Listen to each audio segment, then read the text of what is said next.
Iniciando a nossa aula com uma palavra de oração. Pai amado, Pai querido, obrigado pela oportunidade, obrigado pelo teu cuidado nas nossas vidas. Recebe a nossa oração, perdoa os nossos pecados, sustenta-nos com a tua graça que nos basta, abençoa-nos nesta aula, entregamos esta aula aos teus cuidados, suplicamos e pedimos o perdão dos nossos pecados, das nossas transgressões. Ajuda-nos em tudo, nos dá fortaleza que necessitamos para avançar, conquistar, romper no poderoso nome de Jesus. Alguns alunos avisaram que não poderão estar aqui hoje por razões de trabalho, outros ainda não se comunicaram, mas, Senhor, olha para a necessidade e as dificuldades que cada aluno está enfrentando no dia de hoje para estarem aqui. Deus nos ajuda. Estudar a tua palavra sempre foi uma batalha, uma guerra, uma dificuldade enorme. A gente se propõe a fazer tantas coisas e parece que as demais coisas fluem, mas no que a gente se propõe a colocar a mão no arado do estudo da tua palavra, todo tipo de dificuldade, todo tipo de deficiência, todo tipo de barreira se levanta para exatamente nos parar e desanimar. Mas que a tua graça que nos basta venha sustentar, fortalecer a todos, para que conquistemos e avancemos juntos no poderoso nome de Jesus. Muito obrigado. Oramos, te agradecemos no bendito e maravilhoso nome de Jesus Cristo. Amém e amém. Nosso irmão Alessandro Inácio, boa noite, paz do Senhor. Boa Sua noite, esposa pode ser, está, irmãos. com certeza, Jesus e a sua esposa estão lhe cuidando muito. Não estou exagerando uma palavra. Os irmãos aqui que conhecem, convivem com o irmão, não estão percebendo, mas eu estou percebendo que o irmão está diferente, está bem mais cuidado, não é uma gota de demagogia, não, é sincero, tá? É Jesus e a sua esposa, né? Estão Amém. fazendo um trabalho caprichado. Quem dera eu tivesse essa aparência iluminada que o irmão está tendo. É Jesus na sua vida, né? Primeiramente ele, e abaixo dele, que está com a sua esposa todo o mérito. Meus Amém. irmãos, boa noite a todos uma vez mais, a paz do Senhor. Estamos aqui na Pode nossa ser. terceira aula da nossa matéria de Bibliologia 1.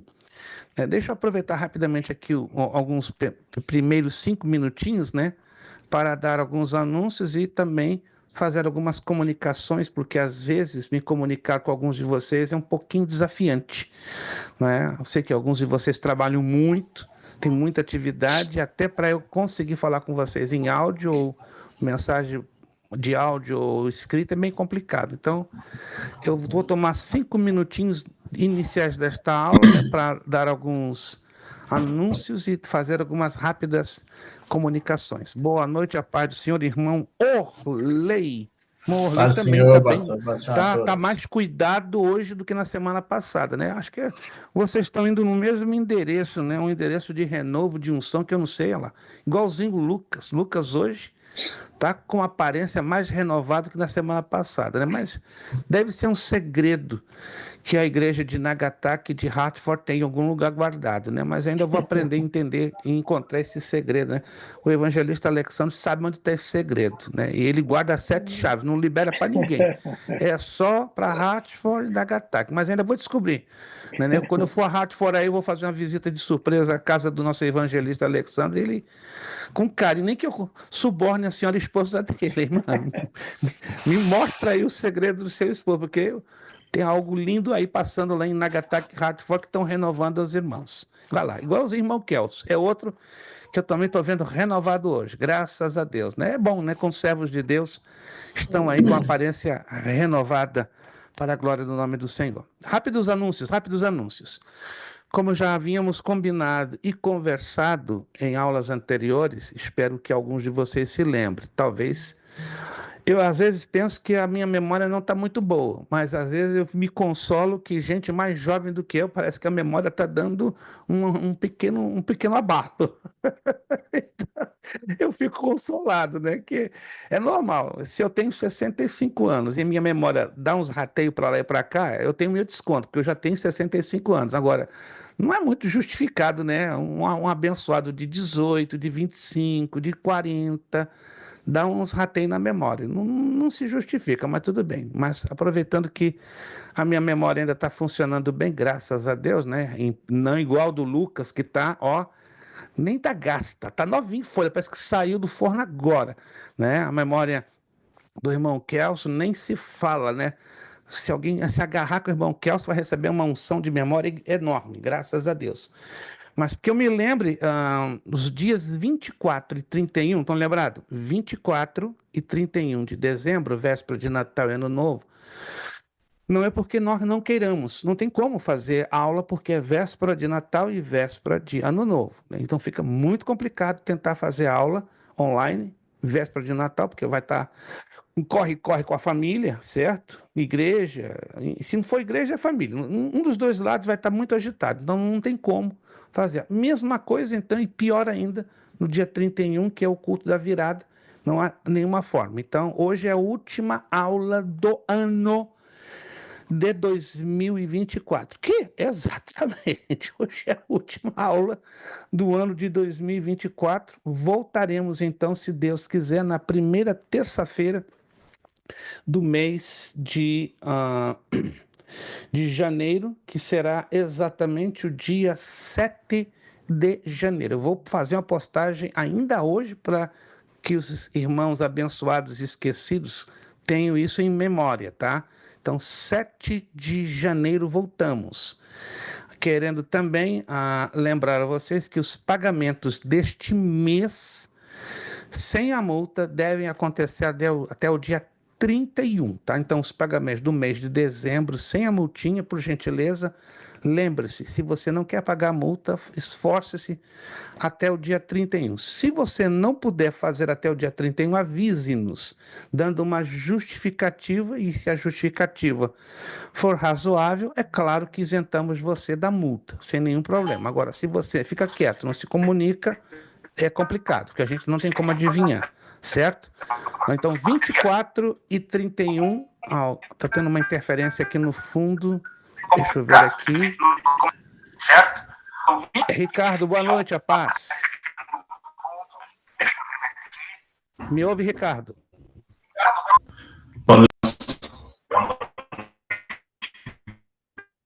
Ricardo está com alguma pequena dificuldade, mas tudo bem. Todos entenderam, então? 24 e 31 não temos aula por serem véspera de Natal e Ano Novo. Segundo, os pagamentos deste mês para aqueles que ainda não a fizeram, por favor, façam até o dia 31. Se passar do dia 31, você vai ter que, infelizmente, adicionar a multinha de $10. A menos que você tenha uma razão justificada, aí você tem que se comunicar, porque eu não vou adivinhar qual a razão que você tem que não possa fazer os pagamentos da mensalidade de dezembro até o dia 31. E aí seremos obrigados a mandar um aviso de cobrança, incluindo a multinha de $10. E aqueles que já pagaram a mensalidade de dezembro, queremos sinceramente agradecer de todo o nosso coração, tá? Você que já pagou o mês de dezembro, muito obrigado, Deus abençoe, prospere e recompense tremendamente a você no seu esforço de manter em dia o pagamento da sua finalidade. Está ali o abençoado Alisson, né? O Alisson vai, volta, vai, volta, vai, voltou melhor, voltou para ficar, graças a Deus, voltou para ficar. Deixa aqui eu assinalar a presença do nosso querido irmão Wallison. Perfeito. Deixa eu ver se eu estou me esquecendo de alguma. Sim, o último importante aviso. Ok, perfeito. Voltando agora para o último aviso. Ah, quando você, aluno, isso aqui é sério e eu quero contar com a colaboração de todos, sem distinção. Quando você, aluno, tiver alguma dificuldade, escute bem, isso é sério, alguma dificuldade de não estar na aula, é normal que alguns de vocês vão ter problemas no trabalho, problemas em casa, problemas de família. Todos nós estamos sujeitos a ter dificuldades, imprevistos e problemas. Esse é um princípio que a ética cristã e ministerial nos ensina. Alguns não estudaram essa matéria, alguns estudaram, mas por uma questão de ética. E eu não faço as regras éticas. Quem sou eu aqui, irmãos? para ditar regras éticas. Tá? Essas regras estão aqui dentro, na palavra de Deus, tá? E eu não me sinto muito à vontade em querer relembrar vocês, mas se eu for obrigado e houver necessidade de eu relembrar, eu vou relembrar, mencionando os textos da Escritura Sagrada. Porque eu quero acreditar que a maioria de vocês conhecem bastante profundamente a ética cristã e ministerial e vão entender perfeitamente o que eu vou dizer agora, tá? Existe uma linha de autoridade espiritual, certo? Seja em igreja, seja em escola. Está aqui o evangelista Alexandre, ele é um líder, está à frente de duas igrejas, a de Hartford, e está na responsabilidade de Nagasaki, e existe uma coisa chamada prestação de contas. Quem já ouviu falar dessa palavrinha, prestação de contas? Isso. Isso não quer dizer que o evangelista Alexandro ou eu, como responsável tanto da escola como corpo, como professor em sala de aula, que eu ou ele tenhamos que intrometer-nos na sua vida pessoal particular. Não se trata disso. Se trata que há uma linha de autoridade espiritual, certo? Você, irmão, que é membro da igreja de Hartford e Nagasaki, você sabe o que é isso, porque você tem sido ensinado nisso, eu tenho certeza disso, que eu conheço um pouco o trabalho do nosso querido irmão evangelista Alexandre, não estou aqui jogando confete sobre ele, eu estou dizendo isso para a glória do nome dele, e ele sabe que ele tem consciência que isso é uma necessidade dentro da obra de Deus, tá? Existe uma coisa chamada prestação de contas, e eu tenho certeza que os obreiros que estão debaixo da responsabilidade dele estão prestando contas de tudo que fazem e o que deixam de fazer. Não é que ele é o controlador da vida de vocês. É porque isso chama-se respeito à autoridade estabelecida. Todos estão me entendendo, gente? Todos estão me entendendo? Chama-se respeito à autoridade estabelecida. Quando há uma dificuldade na comunicação, e essa comunicação ela é necessária na prestação de contas, cria-se uma brecha no mundo espiritual, e feia. Parece que você não dá importância, ou alguns não dão importância a isso, mas cria-se uma enorme brecha, certo? E isso causa transtornos espirituais, por incrível que pareça. Eu não estou me queixando, estou simplesmente lembrando a vocês dessa realidade e pedindo encarecidamente um grande favor. É um grande favor para evitarmos constrangimentos e maus entendidos. Eu sei que a maioria de vocês, graças a Deus, sempre se comunica. Pastor, hoje eu estou com um problema, trabalho, família, enfermidade, assim, assado. Sempre se comunicam e eu agradeço a vocês que se comunicam. Mas tem alguns, eu não vou aqui por ética mencionar nomes, nem entrar em detalhes, não se comunicam. Aí eu não tenho como adivinhar. E a adivinhação não é de Deus, né? É até do demônio. Eu não vou adivinhar. Então eu peço, por gentileza, faça um esforço.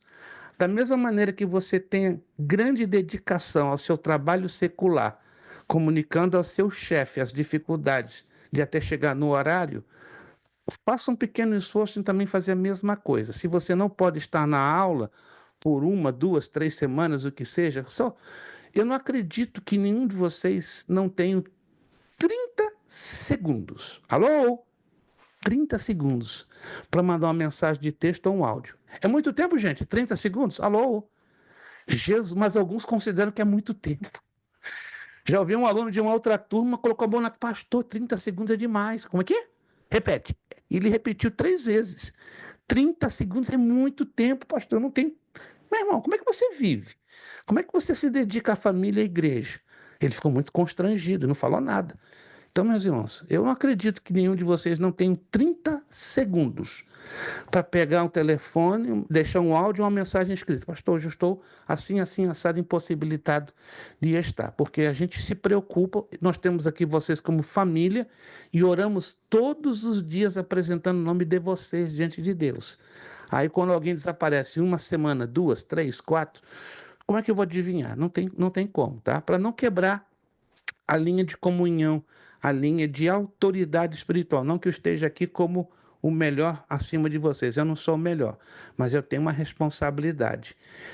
Eu presto contas a Deus e presto contas a você, aluno. Lembre-se disso. Quando eu não posso, eu tenho dificuldade em alguma coisa no meu trabalho, eu sempre também vou prestar contas a vocês. Amém, irmãos? Estamos entendidos? Eu espero não voltar a repetir esta recomendação, mas se for necessário, sim, eu repetirei, porque ela é inclusiva a todos. Não estou aqui mandando mensagem indireta, não. Estou incluindo a todos vocês, porque é uma necessidade que tenhamos essa comunicação, ó, dos dois lados, fluindo dos dois lados. Qualquer dificuldade, minha irmã, que você tenha, não posso hoje ir na aula, estou assim assado, por favor, gaste os 30 segundinhos, né? Vai ser uma bênção para a sua vida, uma bênção para a minha vida. Então, estamos combinados assim? Mas não venha com a desculpa, me esqueci. Não, não, isso é desculpa. E desculpa para Deus não funciona, tá bom? Vamos nos esforçar para não apresentarmos desculpas, né? Falo isso com muito carinho, muito respeito a todos vocês, porque eu estou lidando com homens e mulheres maduros, crescidos, não é? E bastante conscientes que isso aqui é tudo para nós. Amém? Vamos para a aula, gente. O pastor está meio chato. Não, não é ser chato.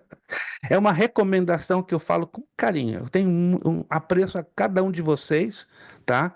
Não por ser o mais velho daqui da turma, mas por ter uma responsabilidade que eu diariamente tenho que prestar contas diante de Deus. Página de número 4. Página de número 4. Os escritores da Bíblia Sagrada. A Bíblia Sagrada tem um leque enorme de escritores. Como assim? Não foi o Espírito Santo quem inspirou a Bíblia? Você colocou bem essa declaração, meu irmão. Foi o Espírito Santo quem inspirou.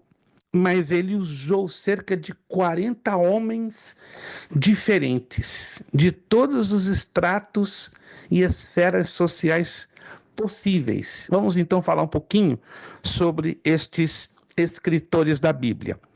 Antes de mostrarmos a quantidade de algumas características dos escritores da Bíblia, vamos apresentar o seu autor. Então, o autor, não se esqueça disso. Se quiser fazer um highlight ou uma anotação em separado, entenda isso. O autor da Bíblia é um só, o Espírito Santo. O Espírito Santo. Mas o Espírito Santo usou 40 homens diferentes para consubstanciarem, ou seja, materializarem a palavra de Deus. Veja o que Paulo ensinou lá em 2ª carta de Timóteo 3,16. Toda a escritura é divinamente inspirada e proveitosa para ensinar, para redarguir, para corrigir, para instruir em justiça.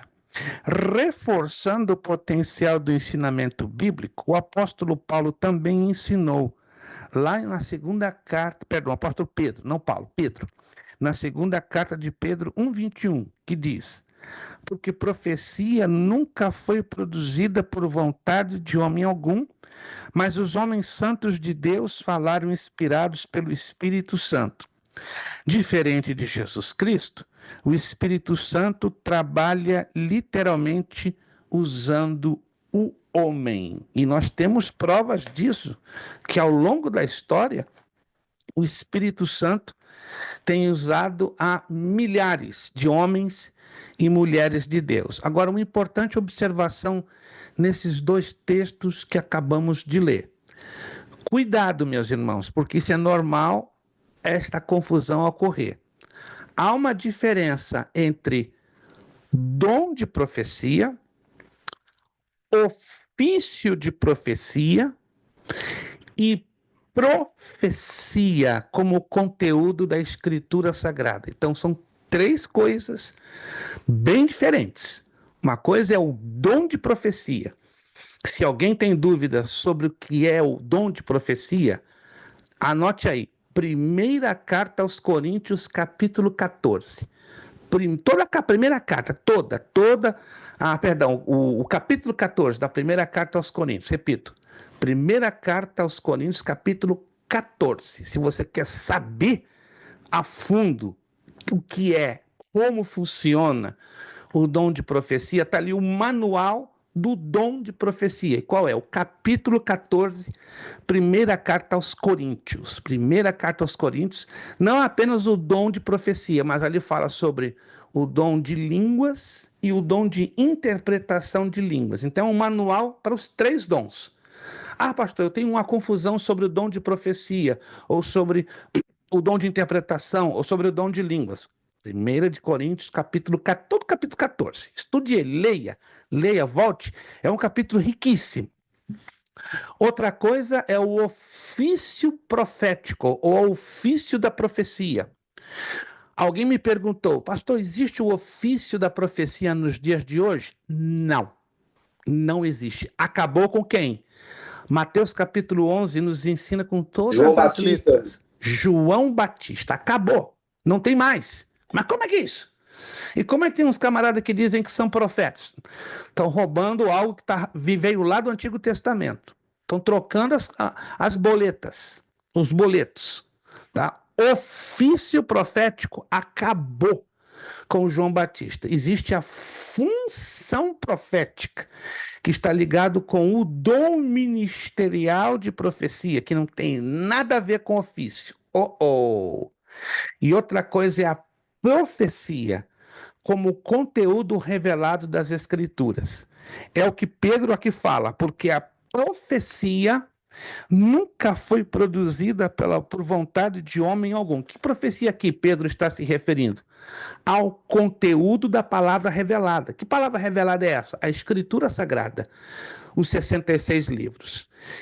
Querem ver um outro texto importantíssimo lá no Antigo Testamento que poucos passam por cima e não entendem? Provérbios capítulo 29, versículo 18. Quem pode ler para nós, por favor?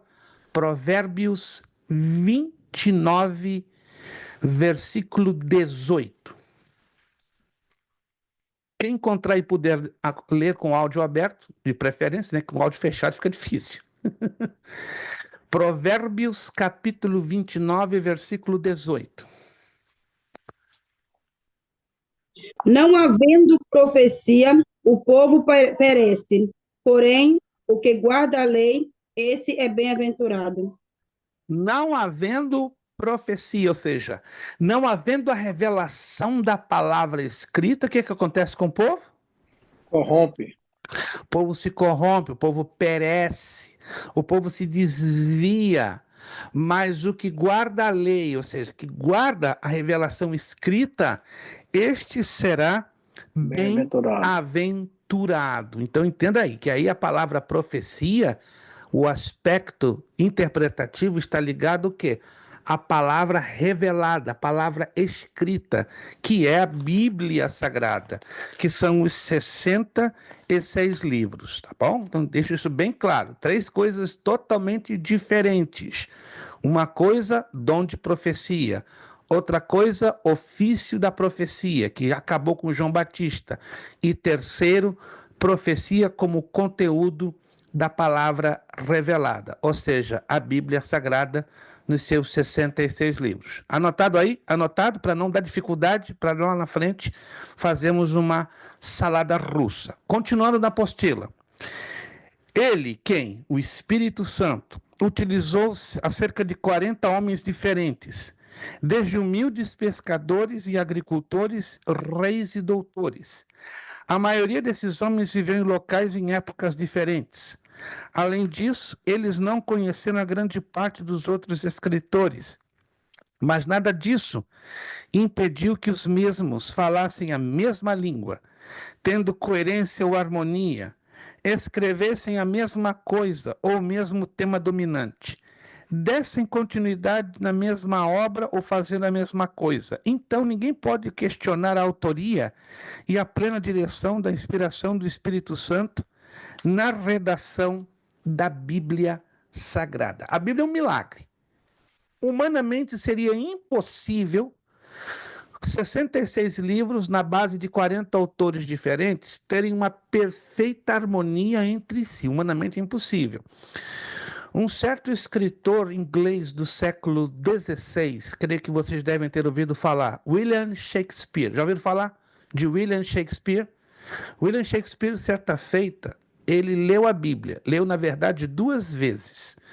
Quando ele terminou pela segunda vez de ter lido a Bíblia, ele mesmo declarou: jamais, palavras de William Shakespeare, próximo da sua morte, jamais, com as 39 obras que escrevi, encontrei tamanha unidade, tamanha harmonia, tamanha coerência, tamanha combinação de ensinos como tenho encontrado neste impressionante livro. Por isso, concluo que este livro é, de fato, um grande milagre, é uma ação sobrenatural.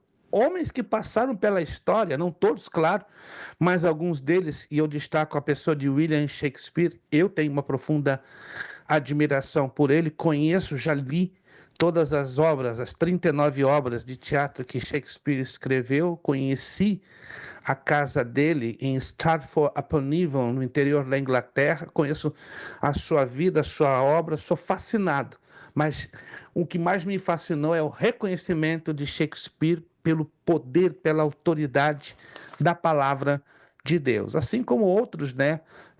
Outras celebridades como Sir Isaac Newton, o que escreveu a lei da gravidade, o próprio Albert Einstein, um grande físico alemão do século XX, e assim vai, né? Então eu não teria aqui tempo para mencionar a quantidade de homens e mulheres que reconheceram o poder, a autoridade e a unidade da palavra de Deus. Continuando lá no último parágrafo da nossa apostila, página 4. Como o Espírito Santo não se encarnou, assim como Cristo, porque o Espírito Santo ele não se encarnou. Quem se encarnou, quem tomou a forma humana, foi o Senhor Jesus. Ele trabalha literalmente usando o homem, portanto, não dê ouvidos quando as pessoas sem entendimento, mesmo que pareça tê-lo, dizem que ensina o Espírito Santo, por isso eu não preciso estudar a Bíblia com homens. Engano. Jesus mesmo deixou uma recomendação, e o apóstolo Paulo a Timóteo também. Vá lá em Evangelho de João, capítulo 5, versículo 39. Evangelho de João, capítulo 5, versículo de número 39. Quem puder, por gentileza, ler para nós. João 5,39. Examinais as Escrituras, porque vós cuidais ter nelas a vida eterna, e são elas que de mim testificam. Na verdade, aqui não é um mandamento, é uma orientação. Porque se você observa a conjugação do verbo, ele está no imperativo plural, examinais. Se fosse um imperativo verdadeiro, seria examinai. A língua portuguesa tem dessas coisinhas interessantes, né? Examinais seria uma ordem. Examinais não é uma ordem, é uma sugestão. Isso quer dizer que devemos seguir essa sugestão ou seguir este conselho, que o próprio Jesus disse que precisamos nos aplicar ao estudo da palavra de Deus. Paulo também deu essa mesma orientação a Timóteo. Primeira carta a Timóteo, capítulo 4, versículo 11, 13 e 15. Primeira carta de Paulo a Timóteo, capítulo 4, versículos 11, 13 e 15. Ordene essas coisas e ensine-as. Até a minha chegada, dedique-se à leitura pública das Escrituras, à exortação, ao ensino. Medite essas coisas e dedique-se a elas para que o seu progresso seja visto por todos. Perfeito. Obrigado, irmão Kelson. Na minha tradução diz, no versículo 11, 4:11, manda estas coisas e ensina-as. 1 de Timóteo 4:11. No 13, persiste em ler, exortar e ensinar até que eu vá. E o versículo 15, medita estas coisas, ocupa-te nelas, para que o teu aproveitamento seja manifesto a todos. Tem pessoas tem obreiros que dizem, não, tanto fez, tanto faz eu estudar a Bíblia. Alô? A Bíblia que está nos ensinando, isso aqui é um ensino bíblico. Quando eu estudo a palavra, o benefício não é apenas para mim, é para aqueles que estão ao nosso redor. Somos muitas vezes egoístas em pensar que é só para mim. É errado. Quando nós aprendemos a palavra, ou estudamos a palavra, nós temos o poder de contagiar aqueles que estão ao nosso redor. Eu venho de uma época, que eu repito, não estou aqui falando como o mais experiente de todos. Já estou no Evangelho pela misericórdia de Deus, é Deus que tem me segurado até aqui, né? Já há 55 anos. Eu conheci o Evangelho em 31 de agosto de 1969.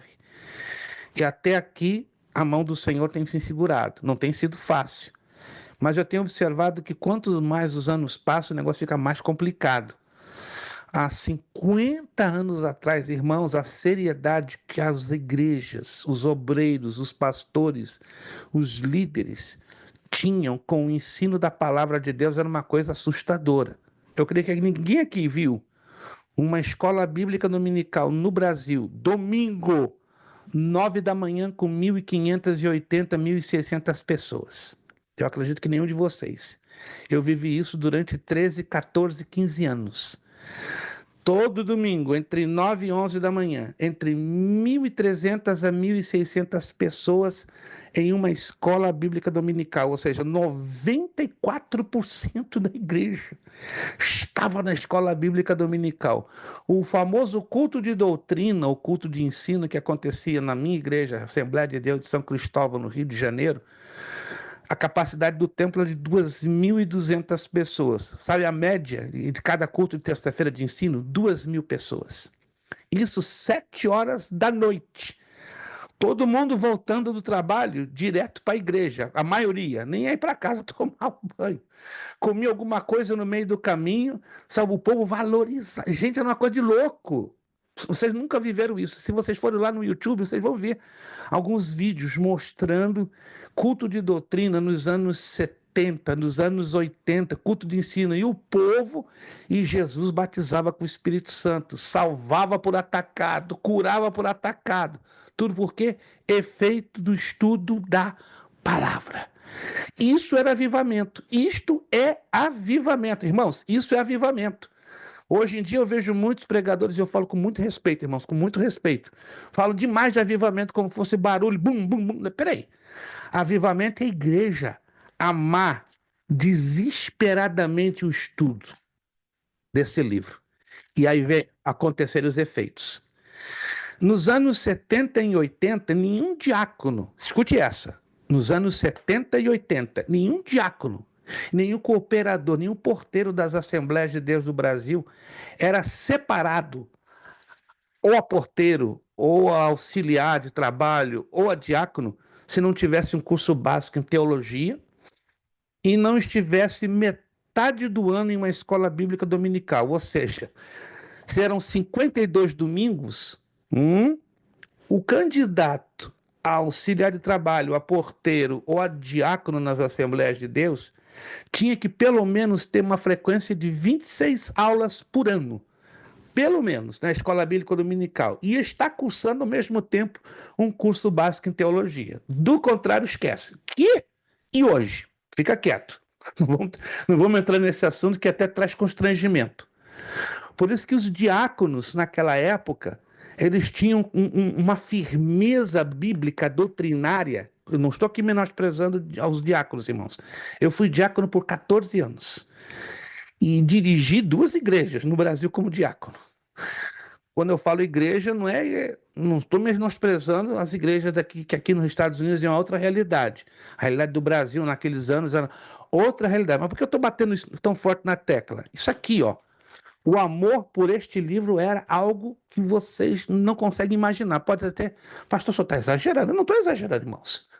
Que pena que só um maior de 60, o único que está aqui sou eu. Mas se tivesse aqui um maior de 60 que tivesse 47, 48, 50 anos de fé, ia confirmar cada uma das minhas palavras. É um momento maravilhoso que a igreja no Brasil viveu e hoje parece que está tão longe. Ô, pastor, Já me disseram que eu sou saudosista. E eu sou. Pelas coisas boas e positivas, eu sou. Sim, irmão evangelista Alexandre. o senhor está falando aí desde 50. Eu, 25 anos de Ministério da Assembleia de Deus, eu vivi uma parte muito boa também, tão edificante, requisito a estudo bíblico e as orações. As nossas orações na nossa congregação era o culto que tinha mais pessoas. Olha Era só. segunda, terminava o domingo, né, que lotava sempre domingo, na segunda-feira a oração, e era toda a classe de pessoas, criança, adolescente, jovens, e Jesus batizando com o Espírito Santo, salvando, curando, plena segunda-feira. A gente também viveu bastante isso há 25 anos atrás. Imagina o senhor que viveu. Graças a Deus que o irmão viveu essa experiência há 25 anos. Eu fico feliz demais. Puxa vida, olha, ganhei a noite, ganhei a semana, ganhei o ano em ouvir isso, irmãos. Porque parece, será que eu estou sozinho? Será que eu estou delirando sozinho nessa telinha hoje à noite? Já me chamaram, né? O senhor delira muito, pastor. O senhor viaja muito na maionese. Fala demais no passado, irmãos. Jesus sabe, tem culto que eu choro, literalmente. Minha alma vai aos prantos. Eu fico em agonia, né? Eu vejo. Enfim, se o povo de Deus, se os obreiros do Senhor valorizassem isso aqui mais do que deveriam, meu irmão, o avivamento às vezes não chega na nossa igreja, sabe por quê? Com culpa nossa. Porque a gente não ama esse livro aqui o suficiente. Se o avivamento não chega na minha casa, na minha família, quem é a culpa? Sua esposa, seus filhos? Nossa, porque nós não amamos em viver plenamente este livro. O senhor está falando de perfeição? Não estou falando de perfeição, estou falando de amar e se esforçar em viver este livro como a palavra de Deus nos orienta. Por isso que como é importante nos dias de hoje o estudo bíblico mínimo. E eu fui informado a semana passada, né, que tem 3 estados do Brasil das Assembleias de Deus que já estão trazendo de volta este bom costume, ou seja, não separam nesses estados, seria Mato Grosso do Sul, Tocantins e, se não me engano, Palmas. Os ministérios das Assembleias de Deus desses 3 estados, que eu tive informação semana passada, não separam nem porteiro, nem auxiliar de trabalho e nem diácono, se não tiver 26 frequências anuais de escola dominical e fazendo ao mesmo tempo um curso básico em teologia. 100%, aplaudo essa iniciativa, porque isso é trazer de volta o quê? Resgatar a qualidade da palavra na vida dos obreiros, né? E essa qualidade vai aos presbíteros, aos evangelistas e aos pastores. Virando a página.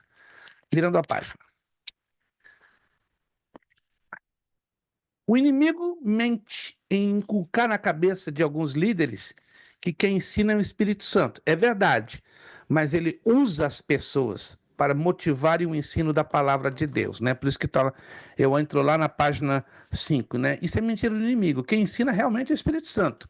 Mas o seu método de trabalhar é usar o homem. Está lá em 1 Coríntios 12, 7. Veja com precisão as ferramentas que o Espírito Santo, né, coloca para ensinar a igreja.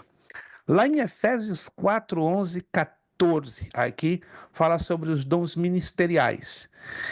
E ele mesmo deu uns para apóstolos, e outros para profetas, e outros para evangelistas, e outros para pastores e doutores, querendo o aperfeiçoamento dos santos para a obra do ministério, para a edificação do corpo de Cristo, até que todos cheguemos à unidade da fé e ao conhecimento do Filho de Deus, ao homem perfeito, à medida da estatura completa de Cristo.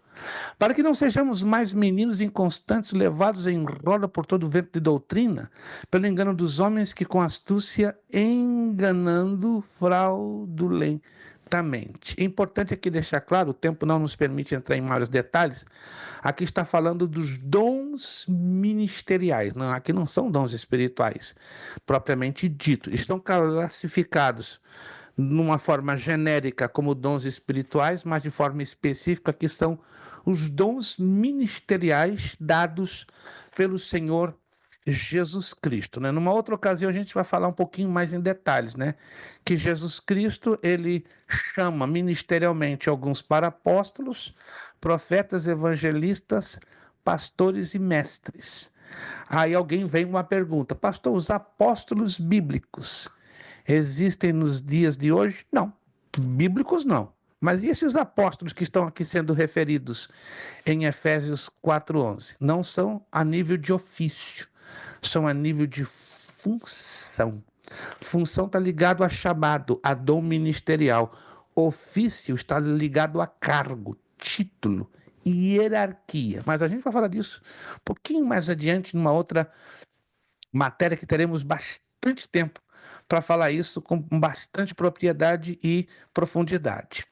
Continuando aqui, não caia nesse engano de que o Espírito Santo ensina independentemente de usar o homem. Não, o Espírito Santo só ensina independentemente de usar o homem quando o cristão está em aperto, em prisões, quando não há ninguém humano que possa defendê-lo. Está lá em Lucas 12:11-12. E quando vos conduzirem às sinagogas, aos magistrados e potestades, não estejais solícitos de como ou do que haveis de responder, nem do que haveis de dizer, porque na mesma hora vos ensinará o Espírito Santo que vos convenha falar. Aqui uma situação realmente à parte, uma situação independente, uma situação específica, uma situação extraordinária. Vamos entender agora a parte testamentária da Bíblia. As maiores e mais importantes partes da Bíblia Sagrada protestante, eu falei que existem duas Bíblias, a protestante e a católica, tá? E o nosso estilo, a nossa Bíblia, ela é baseada na Bíblia protestante. Ela ficou configurada a partir de 1517, com a Reforma protestante, né, organizada pelo monge agostiniano Martim Lutero. Agora, a Bíblia católica, ela começa a ser configurada a partir de 1546, através de um movimento que a história chama de Concílio de Trento, que foi a chamada Contra-Reforma, ou seja, o Papa da época criou um concílio para contradizer a reforma que Lutero havia organizado a partir de 1517. Daí, a Bíblia católica, ela aparece com uma configuração diferenciada, né? Ela aparece com 7 livros a mais, 7. Porém, também alguns livros que a própria Igreja Católica rejeitou, que levam a um total de 14 livros, ou seja, são 7 apócrifos e 7 deuterocanônicos. Os deuterocanônicos, curiosamente, não são reconhecidos pela Igreja Católica Apostólica Romana, mas são reconhecidos pela Igreja Católica Apostólica Ortodoxa. O quê? Existem 2 igrejas católicas que você não sabia, sim, existem. Uma debaixo da autoridade de Roma, não é? E outra debaixo do Patriarcado de Istambul, que é uma cidade importante na Turquia. Não sei se alguns de vocês estão sabedores, né? Dentro do assunto, né? Então, aproveitando o assunto que estamos estudando, bibliologia, está aí em cena, se não me engano não, eu tenho 100% de certeza, está no Netflix. Quem conhece aqui essa plataforma de filmes, Netflix, isto. Eu assisti esses dias um filmaço, mas muita gente fica confusa. Por quê? É um filme que tem, entre aspas, uma conotação bíblica. E ele é interessante, ele é bonito de se ver. Mas você tem que ter uma boa informação para entender esse filme. Como se chama esse filme? Mary. É um filme de quase 2 horas falando sobre a mãe de Jesus. Alguém chegou a ver essa propaganda? Interessantíssimo. Só que ali tem alguns detalhes que se você observar o filme com atenção, vai observar que dentro do plano bíblico não bate. O filme é baseado em 50% nos relatos de Mateus e Lucas. Mas os outros 50% não tem base bíblica. Esse é um lado que está confundindo muita gente, não é? Foi baseado no proto-evangelho de Tiago. Como é que é? Proto-evangelho de Tiago. Esse é um livro deuterocanônico. É um livro que a Igreja Católica rejeitou, não reconhece, não está incluído nos apócrifos, mas está incluído nos deuterocanônicos. Nós vamos explicar a diferença de apócrifo e de deuterocanônico, né? Os apócrifos não estão na nossa Bíblia protestante, mas estão na Bíblia católica apostólica romana. Mas os deuterocanônicos não estão na Bíblia católica e nem na nossa, mas estão, não é, na Bíblia da católica ortodoxa. Meu Deus, então eles têm 14 a mais. Os católicos romanos têm 7 a mais. Então dá uma confusão tremenda. Então este filme Mary foi baseado no proto-evangelho de Tiago, que é um livro deuterocanônico, e em relatos místicos. Então, se você puder dar uma olhadinha, né, tem 1 hora e 52 minutos. 50% tem base bíblica, mas os outros 50% não tem. Aí está causando um pouquinho de polêmica, um pouquinho de confusão. Então, ou seja, todos os filmes de enredo bíblico têm que ser analisados com muito carinho, para a gente simplesmente ter cuidado e saber qual é a fonte, né? A Paixão de Cristo, The Passion of the Christ, de Mel Gibson. Quem assistiu aquele filme? 75% bíblico, baseado na Bíblia, mas 25% em fontes históricas, que já não se trata dos livros apócrifos nem os livros deuterocanônicos, mas 75% na Bíblia, né? A coisa mais que me chamou a atenção foi o nível de linguagem usada, ou seja, todo filme estava em aramaico, todo filme. Em pouquíssimos momentos se falou hebraico. Em um momento, que foi o momento que Jesus conversou com Pilatos, conversou com ele em latim. Não sei se você que assistiu o filme, se lembra desse detalhe, né? Quando Jesus e Pilatos têm uma rápida conversação, ali a conversação, você que viu o filme legendado, ou em inglês ou em português, lembra-se que ali não estava nenhum falando em hebraico, muito menos aramaico, estavam falando em latim. Então, só para você ter uma ideia, né, que muitos filmes bíblicos têm enredo não completamente bíblicos, mas 50%, 60%, 70%. Falando Pastor, sobre... Sim. uma pergunta. Aquele seriado Chosen, que está sendo muito popular, eu vi muitas pessoas falando que ele é mais pro lado mormon, né? Do que bíblico, assim, evangélico. O senhor conhece sobre? 65% do filme, base bíblica, sem dúvida, 65%. E os outros 35%, influência mórmon, sem dúvida, influência mórmon. Mas a influência mórmon, ela é tão sutil, ela é tão, assim, oculta, que quem não conhece os princípios da igreja mórmon, vai direto. Não é um mau filme, é um excelente filme. Repito, 65% base bíblica. Você pega os 4 evangelhos, coloca lado a lado, encaixa. Mas tem 35% ali que não tem encaixe. Aí quando você estuda o famoso livro dos Mormons, aí a ficha cai. Opa! Aí tem bem claro os princípios, algumas bases, algumas colocações que a igreja Mormon ensina através de Joseph Smith. O filme é recomendável, desde que você tenha o filtro, não é? Eu costumo dizer, bacalhau é gostoso no planeta Terra, mas você tem que ter 2 cuidados com bacalhau. Sabe qual é? Tirar o excesso de sal e tirar as espinhas. Chosen é a mesma coisa, igualzinho bacalhau. É tirar o excesso de sal e tirar as espinhas. Se você come o bacalhau com excesso de sal e com espinha, você... Tchau, dá problema. E o filme Chosen, como vários outros, a mesmíssima coisa. Agora eu pergunto, a maioria do nosso povo evangélico, ultimamente, tem esse tipo de filtro? Não, é uma pena. Só tem filtro quem estuda. Alguém certa feita disse, pastor, desde que eu comecei a estudar a Bíblia, eu virei crítico. Errado. Nós não estudamos a Bíblia para sermos críticos. Nós estudamos a Bíblia para sermos criteriosos. Uma coisa é ser crítico e outra coisa é ser criterioso. O que é criterioso? Ter filtro. Saber o que deve, saber o que não deve. Saber o que é legítimo e o que não é legítimo, certo? Mas como o povo hoje não está nem aí em querer estudar a Bíblia, é meio complicado se ter critério. Por isso tem que ter muito cuidado até com os filmes que estamos assistindo hoje, ultimamente, né, pelas plataformas informáticas. Vamos lá falar sobre o Testamento. Porque a Bíblia ela é dividida em 2 partes, Antigo e Novo Testamento. Eu acredito que você já tem feito essa pergunta várias e várias vezes sem ter alguma resposta. Agora vamos dar a resposta do porquê disso. Testamento é um documento, está aqui na apostila, ó. Testamento é um documento que alguém faz em vida, garantindo a doação de seus bens total ou parcialmente ao trem, ou seja, uma pessoa.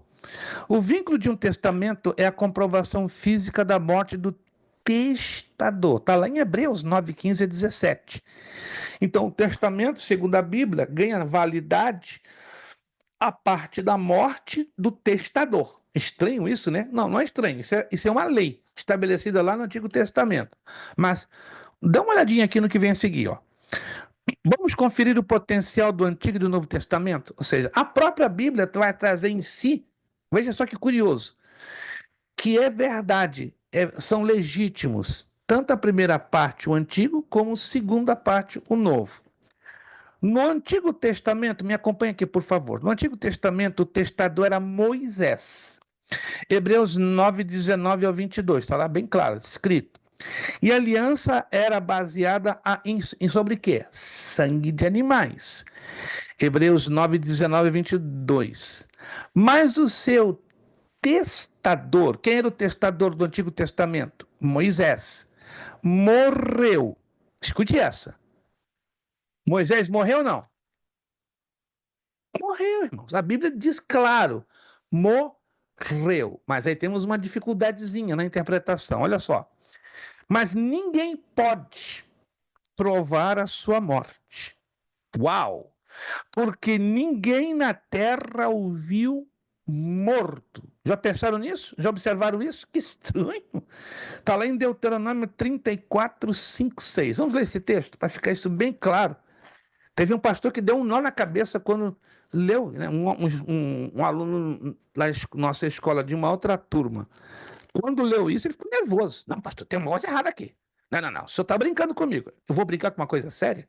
Mas pensa no homem que ficou nervoso. Nervoso, começou a falar pelos cotovelos, pelos dentes, pelo sabugo, não sei de onde, porque ele já foi pegando a coisa sem avaliar a leitura do texto. Vamos em Deuteronômio capítulo 34, versículos 5 e 6. Olha o que diz lá. Olha com muita atenção, lê com atenção esse texto aqui. Você já passou por ele, ó, várias vezes, mas aqui tem uns detalhezinhos que nos escapam. Deuteronômio 34, 5, 6. Assim morreu ali Moisés, servo do Senhor, na terra de Moabe, conforme o dito do Senhor. Versículo 6. Este o sepultou num vale, na terra de Moabe, defronte de Bet-peor. E ninguém tem sabido até hoje a sua sepultura. Versículo 7. Era Moisés da idade de 120 anos quando morreu. Os seus olhos nunca se escureceram, nem perdeu ele o seu vigor. Olha que declaração bombástica. E é impressionante essa declaração. Por várias razões. Primeira razão, quem fez o registro desta parte do livro de Deuteronômio não foi Moisés. Por quê? Como é que ele ia falar da própria morte dele? Segundo, provavelmente foi um dos anciãos de Israel. Não se sabe quem. A Bíblia não dá detalhes e nem a história secular nos dá uma ideia de quem poderia ter sido. Mas foi um escritor, provavelmente de confiança do próprio Moisés. Um discípulo, que a Bíblia também não dá detalhes. Mas algumas poucas fontes históricas levantam esta dedução. Segunda situação bem curiosa que esse texto nos apresenta. Ninguém viu o corpo morto de Moisés. Muito curioso. Ninguém. Mas para nós é o suficiente a declaração da palavra de Deus, que bem nos diz: assim ali Moisés morreu, servo do Senhor, na terra de Moabe, conforme o dito do Senhor. O Senhor, olha lá, este o sepultou. Quem? O Senhor. No vale. Ué, que curioso. O próprio Deus tomou o trabalho de pegar o corpo de Moisés, não se sabe como isso aconteceu, mas a Bíblia que o diz, sepultou no vale, na terra de Moabe, defronte de Bet-peor. E ninguém tem sabido até hoje a sua sepultura, mas o escritor dá uma localização aproximada.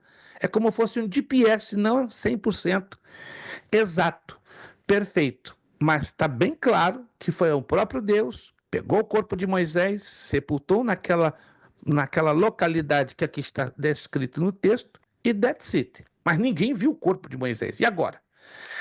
A gente vai acreditar em quê? Nas testemunhas oculares ou na revelação da palavra escrita, da palavra declarada? Da palavra declarada, sem dúvida nenhuma. Irmã Gleice, vamos lá. Também tem em Josué 1, tem a confirmação que o próprio Senhor fala a Josué, né? Leia para nós, por Moisés... gentileza. Oi? Leia para nós o texto de Josué, por gentileza. Josué 1 e 2. Isso sucedeu depois da morte de Moisés, servo do Senhor, que o Senhor falou a Josué, filho de Nun, servo de Moisés, dizendo: Moisés, meu servo é morto. Levanta-te, pois agora, passa este Jordão, tu e todo este povo, a terra que eu dou aos filhos de Israel. Perfeito, excelente, irmã Gleice. Aqui já é Josué escrevendo e relatando e confirmando a revelação dada pelo próprio Deus, ou seja, aqui é Deus já inspirando a Josué, confirmando um fato que, interessantemente, nunca fora constatado por uma testemunha ocular. Muito curioso isso aqui. Mas aonde eu quero chegar com isso? Vamos voltar lá na apostila. Homem algum no mundo pode ser testemunha de ter visto o corpo de Moisés. Então, o Antigo Testamento não confirmou. Olha só que curioso. Mas peraí, mas o Antigo Testamento tem validade ou não por causa dessa situação? Calma. Agora, olha o que diz o parágrafo adiante. No Novo Testamento, o testador quem é? Jesus Cristo.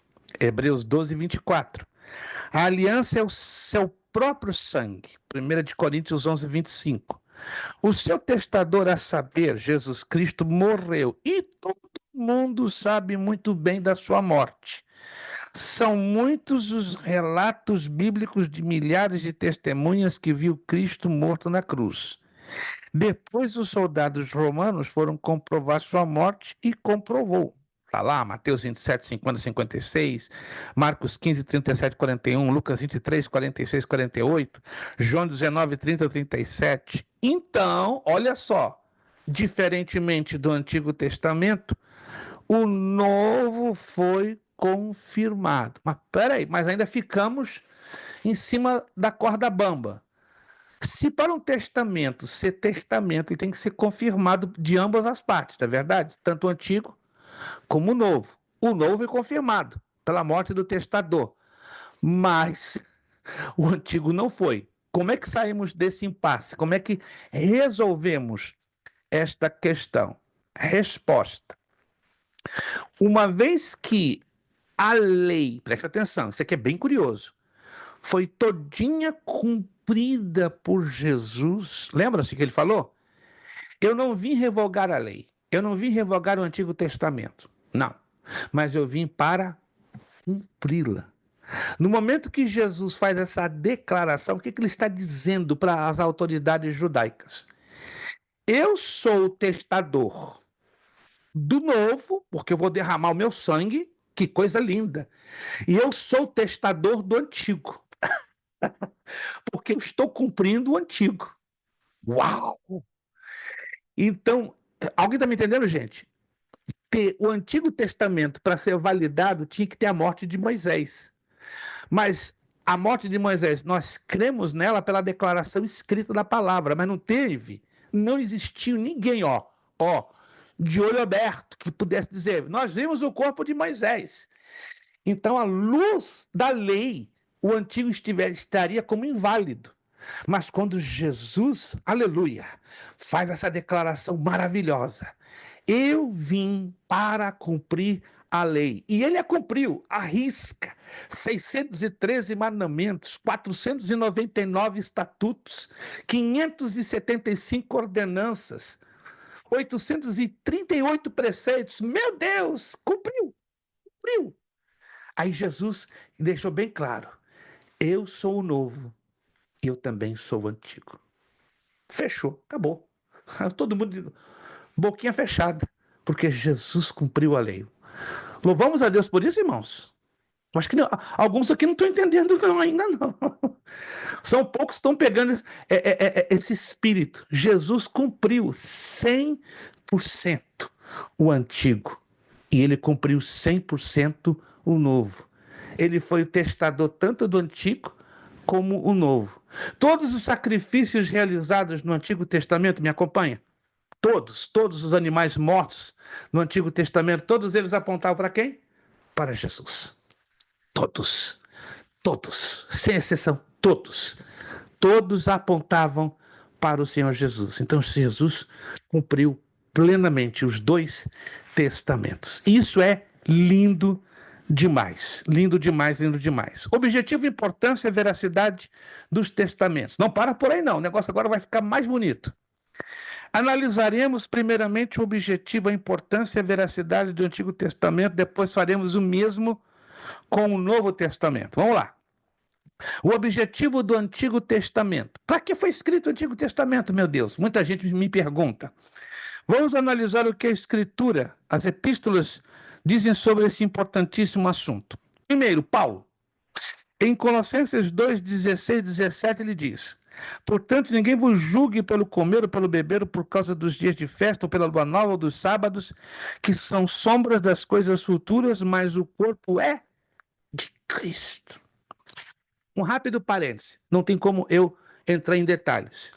Quem já ouviu falar sobre o tabernáculo de Moisés, ou chamado tabernáculo da aliança? Isto foi o templo portátil que o nosso Deus ordenou a Moisés que construísse ali nas peregrinações do povo de Israel no deserto.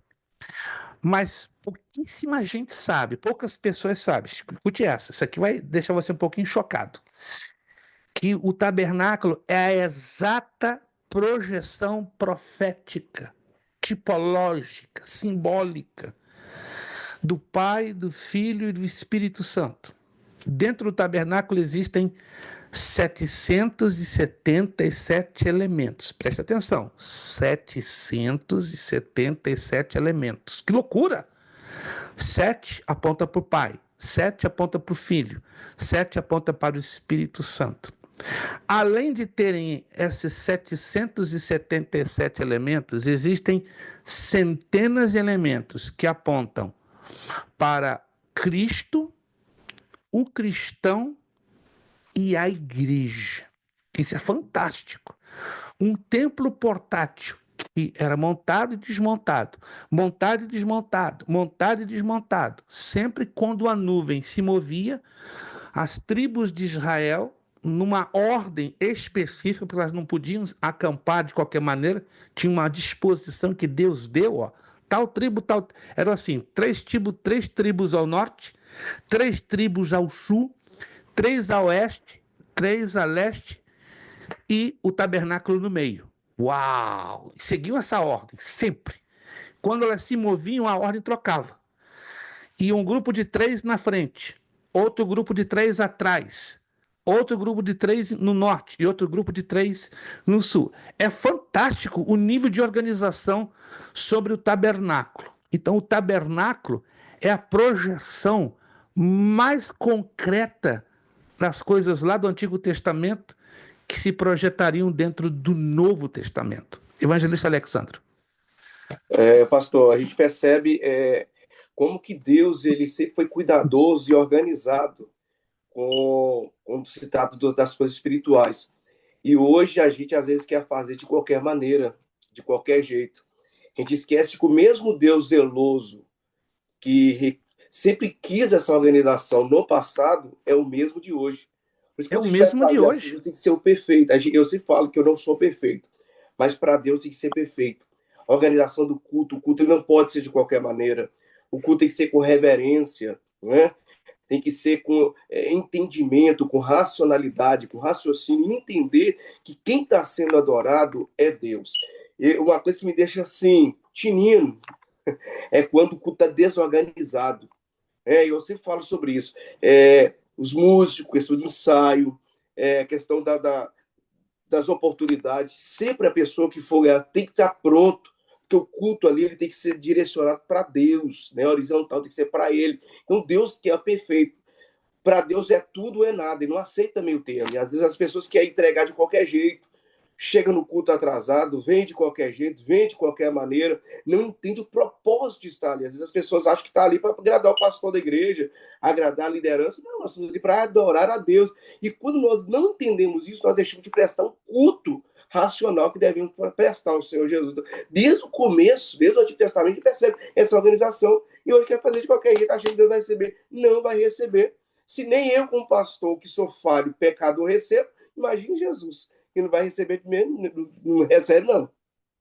Se me permite endossar as suas palavras, querido irmão evangelista Alexandro, claro, a perfeição no plano humano não existe, não, é impossível.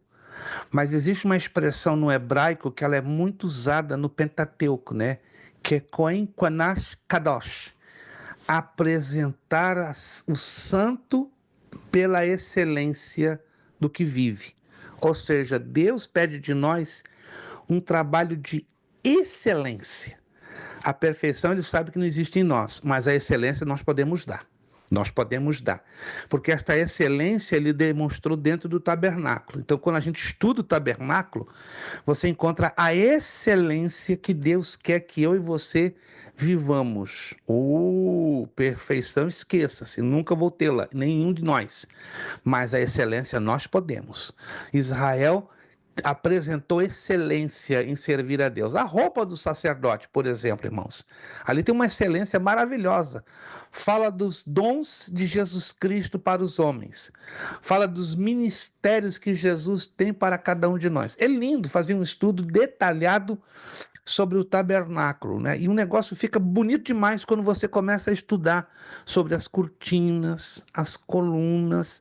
Todos os detalhes do tabernáculo falam de uma maneira impressionante. E o crescimento do cristão também está ali dentro do tabernáculo, né? Quando Jesus está lá em João 14,6, eu sou o caminho, eu sou a verdade, eu sou a vida. Jesus está falando do tabernáculo. Eu sou o caminho, ele está falando do pátio, do átrio, da porta de entrada. Eu sou a verdade, ele está falando do lugar santo. Eu sou a vida, ele está falando do lugar do santíssimo, o lugar santo dos santos. E aí ele vai explicando, né, que o crescimento do cristão é 30 por 1, 60 por 1 e a 100 por 1. 30 por 1, conhecemos Jesus no pátio, na porta, conhecemos ele como caminho. Crescimento 60 por 1, conhecemos a Jesus como a verdade, não é? E quando conhecemos a Jesus plenamente como a vida, o crescimento é 100 por 1. Por isso que em João capítulo 15 ele nos ensina, né, que o cristão foi chamado para dar fruto, 30 por 1. Foi chamado para dar mais fruto, 60 por 1. E foi chamado a dar muito fruto, 100 por 1. Mas para ele dar fruto, ou ele tem que estar no pátio, no lugar santo ou no lugar santíssimo. Eu não vou entrar mais em detalhes, porque é um estudo bíblico para obreiros e para a igreja, que deixaria muitos assim de boca aberta. Mas está tudo isso dentro, revelado do Antigo Testamento, mas projetando-se dentro do Novo Testamento. Letra B. Irmã Gleice, por gentileza, diga. Eu estava lembrando de um vídeo que eu vi outro dia, é um estudo sobre a Bíblia, que fala, né, sobre o tempo que ela foi escrita, quantas pessoas escreveram, e no vídeo diz que a Bíblia tem mais de 60 mil conexões, né, dentro das histórias. Sim, e aí sim. você pega um livro que foi escrito entre 1.600 anos, por pessoas completamente diferentes, época diferente, lugares diferentes, e ter mais de 60 mil conexões, não ter nenhuma falha, nenhuma contradição. Só Deus vai fazer isso. Não, isso é um milagre. Não tem um sentido humano lógico de mais de 60 mil conexões não se perderem. Ao contrário, estão todas bem, assim, interligadas. Não tem explicação, irmãos. É o livro mais traduzido no mundo, 3.586 línguas, em mais de 4.200 dialetos. Coisa de louco. Não existe um campeão de bilheteria a nível de publicação.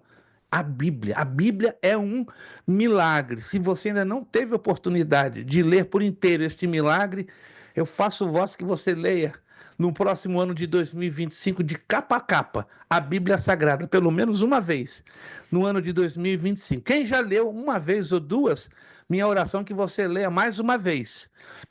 Perguntaram para um pastor que chegou a ler isso no século XVIII, 897 vezes a Bíblia. Meu irmão, qual é a sua sensação depois de ter lido a Bíblia 897 vezes? O homem, servo de Deus, abaixou a cabeça e começou a chorar. Chorava. E aí quem fez a pergunta perguntou de novo: por que o senhor chora, pastor?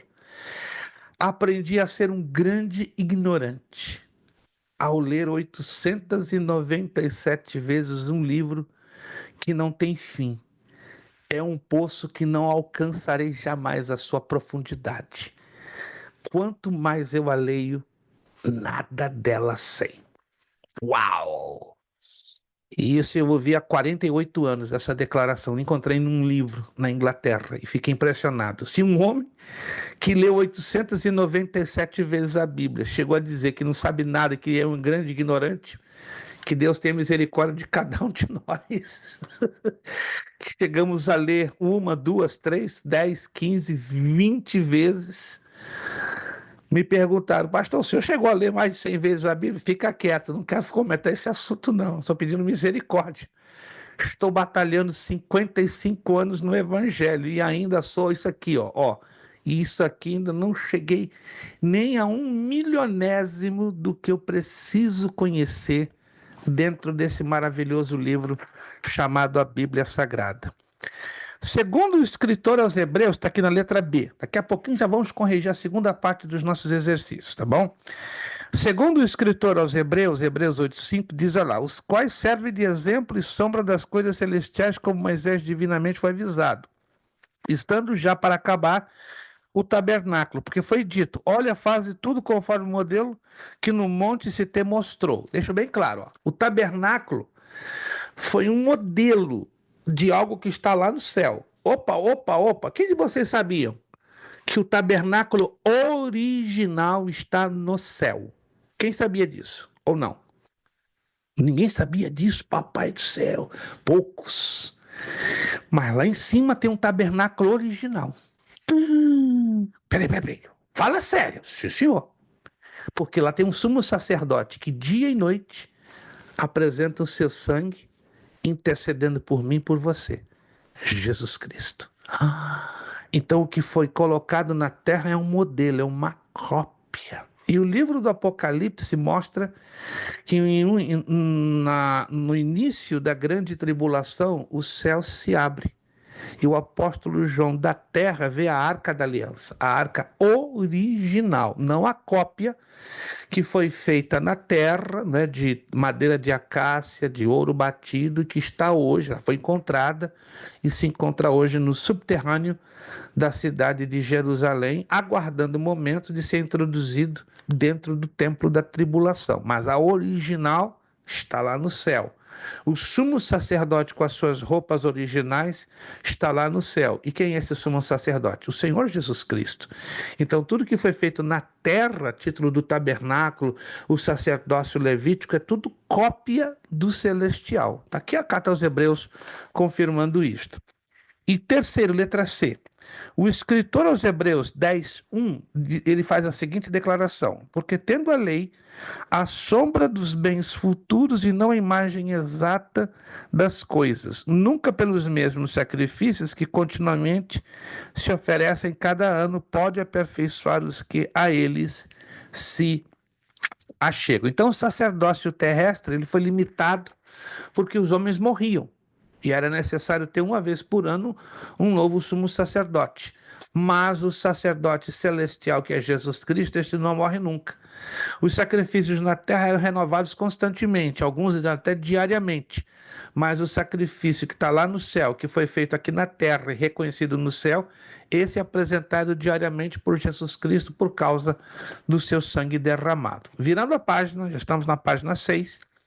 Definição: todo o Antigo Testamento, as leis cerimoniais e civis, a história dos hebreus e tudo relativo aos israelitas eram profecias, promessas, sombras dos bens futuros e não a imagem exata das coisas.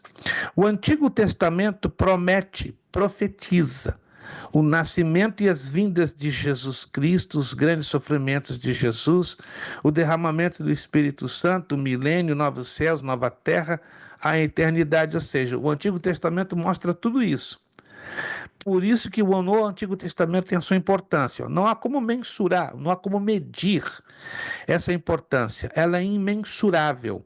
A maior dela é a existência do Novo Testamento. Não haveria a nova aliança sem a antiga, porque o Novo Testamento precisa ser composto puramente de cumprimentos das profecias, das promessas do Antigo Testamento. E número 3, a veracidade do Antigo Testamento. O Antigo Testamento é verdadeiro. O próprio Cristo comprovou esta verdade. Em Lucas 24, 44, 45, disse-lhe: são essas as palavras que vos disse estando ainda convosco, que convia que se cumprisse tudo que de mim estava escrito na lei de Moisés. Presta atenção aqui, ó. Lei de Moisés, profetas e salmos. Preste muita atenção nessa declaração que Jesus faz aqui em Lucas 24, 44, 45. Lei de Moisés, profetas e salmos. Por que isso aqui é importante? Porque é a maneira como é dividido o Antigo Testamento. Anote aí, o Antigo Testamento ele é dividido nessas 3 partes principais: Lei de Moisés, profetas, salmos. Os livros da Lei de Moisés são 5, o Pentateuco: Gênesis, Êxodo, Número, Levítico e Deuteronômio. Profetas são 17. 5 profetas maiores e 12 menores. E o livro dos Salmos. Essa é a maneira que o Antigo Testamento é dividido. Mas aí, não estão dentro dele Jó, Eclesiastes, Provérbios e Cantares? Sim. Mas originalmente, o Antigo Testamento trazia essas 3 divisões. Depois do silêncio profético, nós vamos estudar um pouquinho isso à frente, depois dos 400 anos de silêncio profético, são agregados à Bíblia judaica os livros poéticos na sua íntegra, ou seja, Jó, Provérbios, Eclesiastes e Cantares. Salmo já tinha, mas depois disso entram estes novos livros que fazem parte do cânon hebraico. Ok. A veracidade, ok. Resumiríamos o Antigo Testamento com uma só palavra: profecias. Assim como fez o apóstolo Pedro quando o ensinou. Porque a profecia nunca foi produzida por vontade de homem algum, mas os homens santos de Deus falaram inspirados pelo Espírito Santo. 2 de Pedro 21. Eu não sei se eu já falei, eu creio que eu já falei aqui. Se eu não falei aqui, falei em uma outra turma. Existe um critério que a hermenêutica bíblica ensina para você saber o que do Antigo Testamento é válido dentro do Novo. Eu já cheguei a falar isso aqui nessa turma ou não? Existe um critério que a hermenêutica bíblica nos ensina para saber o que do Antigo Testamento, alguém está me acompanhando? O que do Antigo Testamento é válido hoje dentro do Novo? Porque nem tudo do Antigo Testamento que nós lemos e estudamos é válido para o Novo Testamento. Então temos que entrar num critério, temos que entender o critério. A filhinha do irmão Orli ali está fazendo a sua coreografia de mãos. Criança é coisa linda, gente. Tem uma inocência que custa a nós, seres humanos, né? Se o Lucas ali solta os filhos dele, aí nós vamos ficar fazendo aqui coreografia até madrugada. Mas vamos lá. Alguém se lembra se eu cheguei a falar, talvez eu falei, não me lembro exatamente se eu falei nesta turma ou numa outra turma. Os critérios bíblicos para entendermos o que é válido do Antigo para dentro do Novo. Alguém se lembra ou não cheguei a falar sobre isso? Não cheguei a falar. Então começa a anotar porque não está na apostila. Você vai colocar assim: o que eu devo considerar do Antigo Testamento válido para dentro do Novo? O que eu devo considerar do Antigo Testamento como válido para dentro do Novo. Alguém já me questionou, mas pastor, a Bíblia não é válida para todos os tempos e épocas e raças e nações? Sim. Mas existem conteúdos do Antigo Testamento que não são válidos para o Novo e, sobretudo, para a Igreja de Cristo. É isso que eu quero chegar com vocês. Primeiro critério: tudo que o Senhor Jesus fala nos evangelhos, Mateus, Marcos, Lucas e João, da parte do Antigo Testamento, e confirma pelo menos de 2 a 3 vezes. Tudo que o Senhor Jesus, em Mateus, Marcos, Lucas e João, fala sobre o Antigo Testamento, mencionando de 2 a 3 textos. Se Jesus está falando de alguma coisa lá do Antigo Testamento, usando de 2 a 3 textos, dentro dos 4 evangelhos, não precisa ser necessariamente nos 4 ao mesmo tempo. Há coisas que ele vai falar nos 4 ao mesmo tempo, e há coisas que ele vai falar só em um dos 4 evangelhos. Se Jesus está confirmando um ensino do Antigo Testamento, pelo menos na base de 2 ou 3 textos, em um dos 4 evangelhos, ou nos 4, ou em 2, ou em 3, é válido então para dentro do Novo Testamento. Segundo critério: se o apóstolo Paulo confirma aquele ensino lá do Antigo Testamento em pelo menos de 2 ou 3 textos, dentro das suas 3 epístolas, ou em 1 ou 2 ou 3 delas. Se o apóstolo Paulo, usando de 2 a 3 textos, vai confirmar aquele ensino ou princípio lá do Antigo Testamento, ou nas suas 3 epístolas, ou em 1 ou 2 delas. Não importa, mas que ele confirme na base de 2 a 3 textos.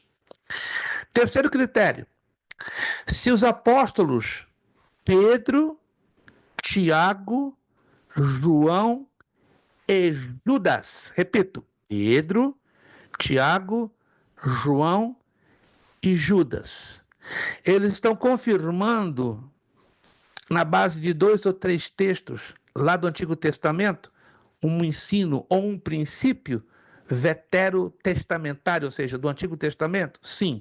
Se está confirmando, então ele é válido para dentro do Novo Testamento.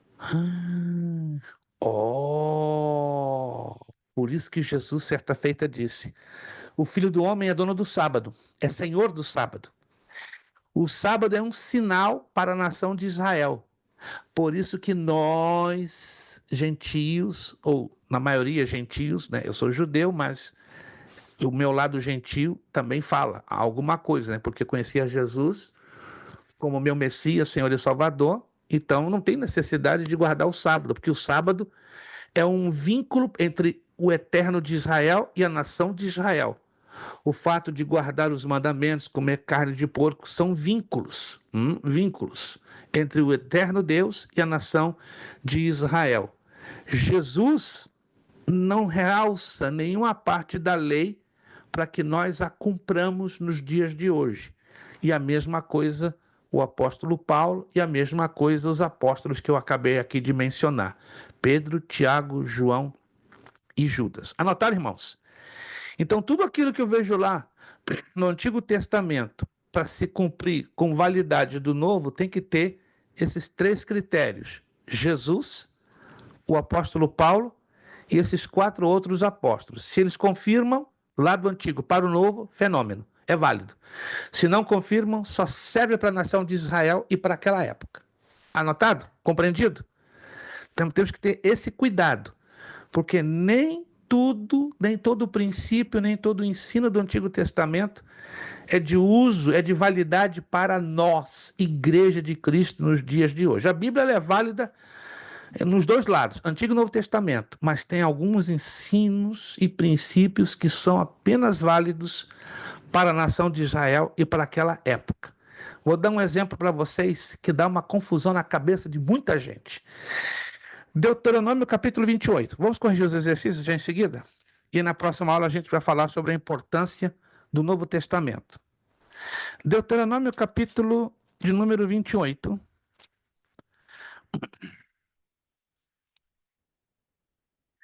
Deuteronômio, capítulo de número 28. Versículo de número 13. Quem pode ler para mim, por favor, Deuteronômio 28, 13? Aqui é um princípio, que implica também numa profecia. É um princípio... Sim, adiante. O Senhor os porá por cabeça e não por cauda, e só estarão em cima e não debaixo, se obedecerem aos mandamentos do Senhor, seu Deus, que hoje lhes ordeno para os guardar e cumprir. Ok, deixa eu fazer aqui umas rápidas perguntinhas. Obrigado, irmão Kelson. Amém. Umas perguntinhas. Aqui é quem está falando com quem? Alô?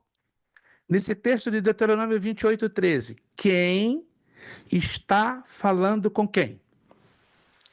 Então temos alguém falando com alguém.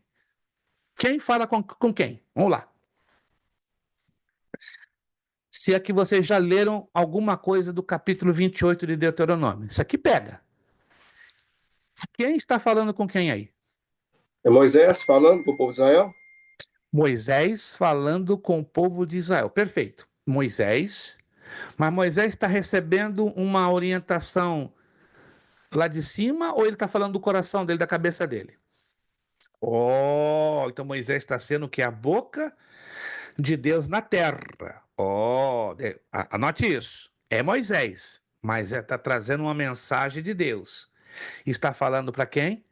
Para a nação de Israel. Anote isso. Você vai ouvir, lá nas redes sociais, YouTube, Instagram, pastores e pregadores renomados afirmando o seguinte: Igreja de Cristo, o Senhor te colocará como cabeça e não por cauda. Amém, amém. O povo delira, o povo grita, o povo dá pirueta, fala em línguas. Amém nada, irmãos. Isso aqui não é uma promessa para a igreja. Peraí, só um pouquinho.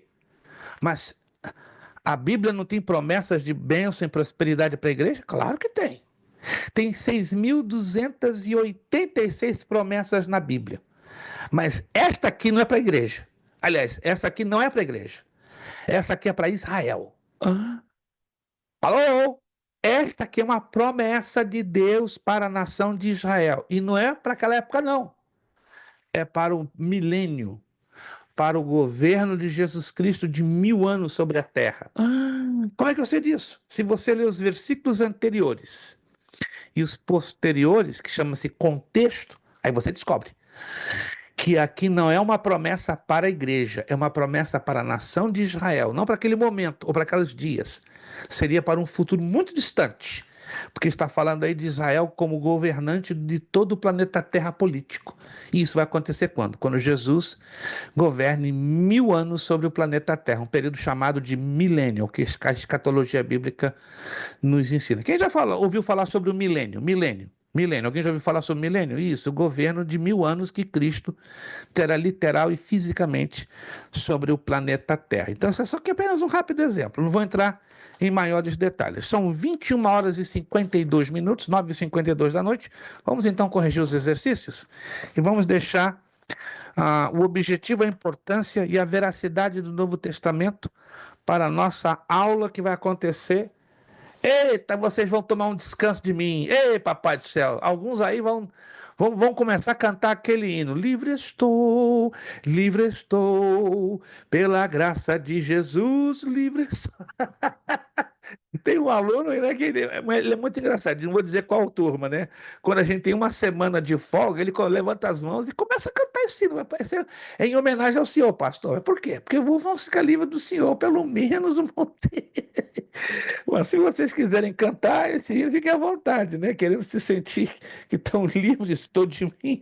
Mas nós vamos voltar no dia 7 de janeiro. Anote aí, então, 7 de janeiro. Então vocês vão ter um descanso de mim, meu Deus, mas eu vou ficar triste nessas 2 semanas, né? Eu vou ficar caçando, quando der o horário da aula, eu vou ficar meio nervoso, meu Deus, eu entro ou não entro nessa aula, eu vou ficar sozinho, né? Entra na aula, vai ficar sozinho, para vocês verem o problema santo que vocês fazem na minha cabeça, né? Se eu fico mais de uma semana sem ver vocês, como diz minha esposa, eu fico com uma carência e uma necessidade Talvez alguns não gostem de estar nessa comunhão, né? Mas eu tenho essa necessidade de ter essa comunhão com vocês. Eu tenho, pelo menos eu tenho, se vocês não têm. Tá? Então anote aí, então, no dia 7 de janeiro nós vamos falar sobre o objetivo, a importância e a veracidade do Novo Testamento. Vamos então aos nossos exercícios. Vamos lá, da número 11 em diante. Vamos da 11 a 20. Da 11 a 20. Número 11.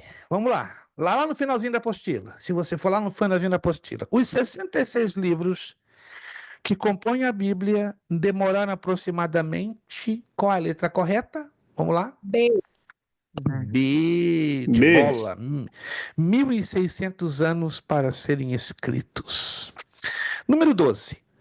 Todos os 27 livros que compõem o Novo Testamento demoraram... Qual é a letra correta? D. C. C. E menos de um século para serem escritos, isto é, 50 anos Tô confundindo. redondos, letra C. É isso mesmo. 12, letra C. 13.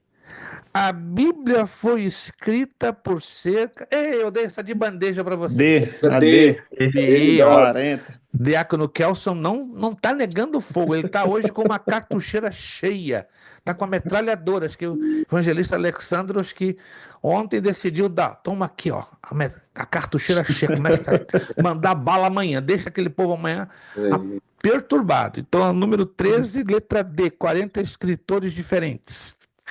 A Bíblia foi escrita em lugares distantes. D, qual é a letra? D. 3 continentes. Letra D, 3 continentes diferentes. Ó, quero dar aqui agora 75 pontos. Quais foram esses 3 continentes? Vamos lá. Ásia, África e Europa. Repita. Ásia, Ásia, África e Europa. Robert levou 75 para casa. Robert, olha lá, flamenguista ainda, né? Ganhou a Libertadores e não deixou para trás. Não, ganhou a Libertadores, não foi o Não. Botafogo, né, que ganhou? Copa do Brasil. Ô, pastor, Copa do Brasil. ele tá animado assim que casou, pastor, ele vai batizar agora, sabe, domingo. Ele falou, não, olha lá, ele tá cheio de gás. Gente, virou gente grande, já era gente grande, agora virou mega grande, né? Por isso que o Robert, 75, Robert, leva para casa, 75, meu Deus. Ásia, África. Repita, irmã Gleice. Presente de casamento. Ó, não é normal, não é comum, né? Casar e de tabela se batizar. Isso é coisa boa demais, Robert. Não vou dizer que É inveja Deus. é Deus na terra, né? Não vou dizer que eu tô com inveja, né? Porque eu tô longe, né, do meu batismo e do meu casamento. Mas se eu pudesse me casar e me batizar na mesma data, seria um presentaço. Mas glória a Deus, não me reclamo não, né? Eu me batizei em 1974, e me casei em 93. Então tá de bom tamanho, né? Parabéns, Robert. Vai ser um festão, gente, vai ser um festão no domingo, né? Não perca, tô fazendo propaganda, não perca o batismo do Robert, né? Jesus vai fazer mais coisa lá. Não vou dizer o que vai acontecer, vocês vão testemunhar. Vai ser um festão completo. Jesus é dado a fazer essas coisas bonitas. Vamos lá, 14. Já falamos? Letra D, 15. A Bíblia tendo sido escrita num longo período de tempo e por vários escritores... Letra A. Correta é? A. A. Apresenta uma mensagem única. Uma mensagem única. 16. Razão por que devemos estudar a Bíblia. Essa é Letra fácil. D. Se você... Letra B. D. D de dado. D de D de dado. Deus. Todas as alternativas estão corretas. Número 17. Dos princípios abaixo é o principal no que Letra diz D. respeito ao estudo da Bíblia. Qual a letra? B. B. D. D de dado de novo. Conhecendo Lê-la seu conhecendo o autor. seu autor. 18. A Bíblia tem, segundo o livro texto, qual a letra correta? B. B de bola, 1189 capítulos e 31.173 versículos. Varia de acordo com as traduções. Há traduções que trazem 31.163 e outras 31.173. 19. Literalmente, a palavra inspiração significa letra A. Sopro de Deus. Sopro de Deus, Theopneustos. Vamos até 25, né? Eu fiquei animado agora, vamos até 25. Era 20, mas vamos até 25. Número 20. Teologicamente falando, a inspiração bíblica, qual é a letra? C. C. C. C de casa. É a ação sobrenatural do Espírito Santo sobre os escritores bíblicos. Só erra quem quer. 21. A teoria da inspiração da Bíblia, que afirma que as palavras da Bíblia foram literalmente ditadas por Deus. Qual seria essa teoria? B. Por que parou? Parou por B. quê? A B? Teoria da inspiração da Não. Bíblia. A. A teoria da inspiração Verbal da plenária Bíblia. e verbal da Bíblia. 21, letra A. 22. É uma das leis de interpretação bíblica mais universalmente aceita pelos estudiosos da Bíblia. Falei sobre ela hoje. Falei agora há pouco, coisa de Letra A. menos de 15 minutos. lei do Letra A. contexto. A lei do contexto. 22, letra A. Lei do contexto. 23. A. Ele é o fiel intérprete das Sagradas Escrituras. Se você errar, é porque quer. Letra A. Letra A, o Espírito Santo. Você erra essa aqui se você quiser. E alguns querem errar, né? 23, 24 é importante para o crente não apenas o ler a Bíblia, mas também Letra C. C, tá na carinha, estudá-la com oração e meditação. E fechando por hoje, a 25. O que significa, muito cuidado aqui, porque aqui dá para enganar. O que significa inerrância bíblica? B. B. B de bola. B de bola. Significa que a Bíblia não contém erros em seu conteúdo. Para quem perdeu a viagem, repetindo. Número 11, B de bola. 12, C de casa. 13 e 14, D de dado. 15, A de Antônio. 16, D de dado. 17, também D de dado. 18, B de bola. 19, A de Amélia. 20, C de casa. 21 e 22, A de Amélia. 23, também A de Amélia. 24, C de casa. E 25, B de bola. Tudo certinho, gente? Pegaram todas as respostas? Anotaram? Maravilha. 7 de janeiro, voltaremos então e vamos corrigir da número 30, perdão, da número 26. Vamos até o final, né? Da 26 a 40. Então vocês vão ter aí um pequeno trabalhinho de casa. Então, quando voltarmos no dia 7 de janeiro, do 26 ao 40 e fechamos. E aí vamos basear a nossa prova de Bibliologia 1. Perguntas, dúvidas que os queridos irmãos queiram fazer, façam agora ou calem-se até 7 de janeiro. Vamos lá. Alguma perguntinha, alguma dúvida? Ou alguma Feliz abordagem? Navidade. Feliz Natal e Navidade logo. Feliz Natal, Feliz Navidade. Joel tá no espírito de Natal. Joel, te cuida, Joel. Eu sei que vai ser um festão aí na tua casa, na igreja. Vai ser bom, vai ser muita bênção. Meus irmãos, Aí, se ninguém... Já nasceu? Oxe, tem uma semana já. Meu Deus, parabéns, meu irmão. Maravilha! Como Parabéns, como se chama essa linda bênção? Emily Radassa. Emily Radassa, papai, que lindo. Deus abençoe, parabéns, irmã Jo, parabéns. Não poderia ter um presente mais lindo de Natal como a sua filhinha. Muito feliz, muito alegre, né? Lembrando do meu menino, né? Quando recém-nascido era, né? É um período muito bonito da vida. O irmão vai desfrutar ao pleno aí com a sua esposa, com a sua família. Bom, meus irmãos... Pastor, dá para sentir o cheirinho do baby daqui. Ai, não mexe comigo não, irmãos. Depois que eu fecho a minha legalização, acho que a irmã Flávia Pitol está revelando aí um segredo, né? Que a semana passada eu e minha esposa conversamos, né? Depois que eu fechar nossa legalização, se Deus quiser, nós vamos adotar uma menina. E já que o neto não chega, meu Deus. Eu falei com meu filho esses dias, sério, ó, se o neto não tá chegando, eu vou ter que correr atrás de uma menina. De jeito nenhum. Como de jeito nenhum? Com a minha legalização, eu vou correr atrás de uma menina. Nós vamos adotar uma menina, pelo amor de Cristo. Não, eu amo crianças. E sempre quis ter um casalzinho, né? Mas não aprove a Deus, né? Na época, deu um só menino que hoje tem 28, mas eu acho que se um dia vocês me virem numa igreja aí com uma criança, não é que minha esposa deu uma de Sara, né? Não, é que nós vamos adotar mesmo, né? Porque é um privilégio, né? Cuidar de um outro ser humano e viver tudo de novo, né? Se eu tivesse mais jovem, eu teria até 3 adoções, mas um pelo menos já é suficiente. Bom, meus irmãos, se não tem nenhum de vocês a fazerem alguma, sim, irmão Kelson, por favor.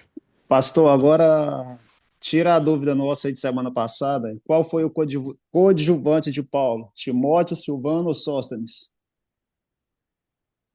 Vou manter vocês nesse suspense. Não, eu estava pensando hoje. Não, Eu estava.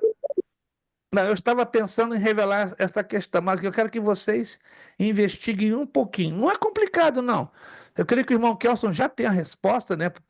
Pela maneira como ele está fazendo aqui a abordagem da pergunta, ele já sabe a resposta. Agora, eu quero que todos os alunos tenham esta convicção, né? Vou repetir de novo a pergunta. Qual é a única, ou quais são as cartas de Paulo que foram escritas com 2 autores? As 3 epístolas, Paulo foi o seu autor, mas 2 delas teve mais de um autor. Paulo e mais um. Paulo e mais um. Paulo e mais um. Aí você tem que descobrir. E é muito fácil. Fácil demais. O texto em si, quando você já lê, já mostra. Mas é só 2 vezes, pastor? 2, exatamente 2. E aí eu vou provar pela abordagem das introduções e não das manifestações frasais, porque a gente confunde.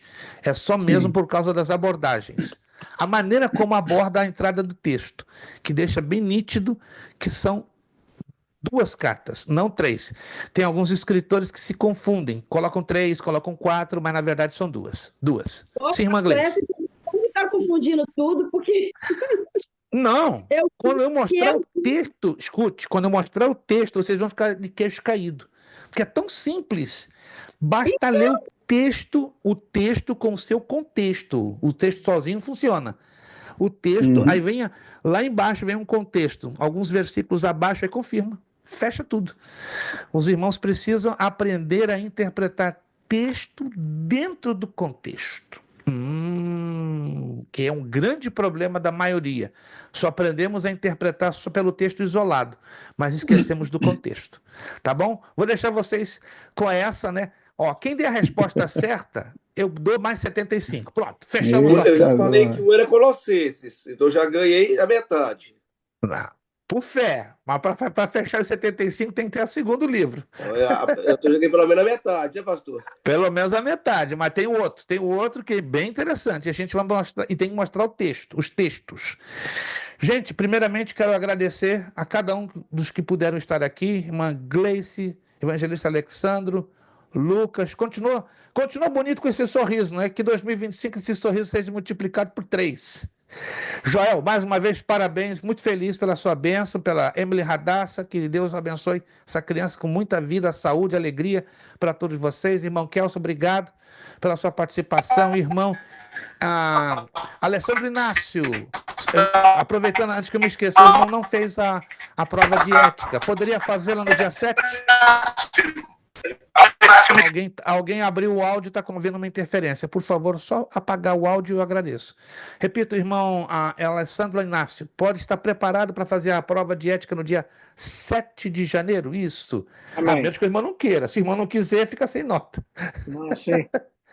Dia 7, tá bom. Então anote aí, então. Dia 7, vou mandar uma mensagenzinha por escrito, só relembrando. Dia 7, no finalzinho da aula, 15 minutos antes de fechar a aula, então, irmão, já venha preparado e descarregar a sua metralhadora para tirar uma boa nota, se Deus quiser. Obrigado pela sua participação hoje. Ricardo, esperando vocês passarem aqui em Orlando, Flórida, né? O nosso irmão Ricardo com o Arthur vão dar aqui uma voltinha. em Orlando em janeiro. Vamos ver se conseguimos ver aí os servos de Deus aqui, os dois anjos, né, que não são mormons, mas vão entrar aqui na minha casa e nos abençoar. Obrigado, abençoado Wallison, a voz macia, irmão Ailson. Estamos fechados naquele acordo? Isso, aquele acordo. Estamos fechados também no dia 7. Venha preparado que dia 7 Jesus vai ficar mais feliz. Vai se alegrar e o irmão também, e eu mais ainda. Robert, muito obrigado. Deus abençoe, parabéns. Que domingo seja um dia memorável para a tua vida. Alguém abriu o áudio, por favor, pode fechar, que alguém está deixando vazar o som. Isso, obrigado. Jonathan, mais uma vez, obrigado, Deus te abençoe. Irmão Eronilde, Deus abençoe. Irmã Flávia Pitol, Deus abençoe. Irmão Orley. Meus queridos, tenham vocês um vitorioso, abençoadíssimo Natal de 2025, uma entrada maravilhosa no ano de 2025, 2024 Natal e a entrada no ano de 2025. Se você neste ano não foi suficientemente abençoado da parte do Senhor, que Ele te abençoe mais ainda no ano de 2025, que as dificuldades, lutas e tribulações de 2024 sejam compensadas pela bondade de Deus no ano de 2025. Eu quero pedir ao evangelista Alexandro, né, que estará dando fechamento com a palavra de oração. Gente, muito obrigado. Deus os abençoe poderosamente. Foi um privilégio ter podido caminhar com vocês neste ano de 2024. Não se esqueçam da minha pessoa, da minha família, nas vossas orações, né, da minha vida, da saúde de minha esposa, do nosso filho. Somos muitíssimo dependentes da boa mão do Senhor. Aprendi demais na convivência com vocês neste ano de 2024. Alguns entraram no meio do 2024, alguns voltaram como a irmã Flávia. Então vocês são o meu grande presente de Natal e de Ano Novo, né? Foi um grande presente. Sim, senhor. Desculpa. Pode falar o outro que escreveu? Sim. Técio. Não, esse foi o secretário, foi o amanuense, não foi ainda. Eu sei que o irmão mas 2025 a revelação vai estar completa. Pode falar, não, vamos deixar para 2025. O Aí, sabor ó, vai ser vai ser melhor. Vamos deixar para 2025.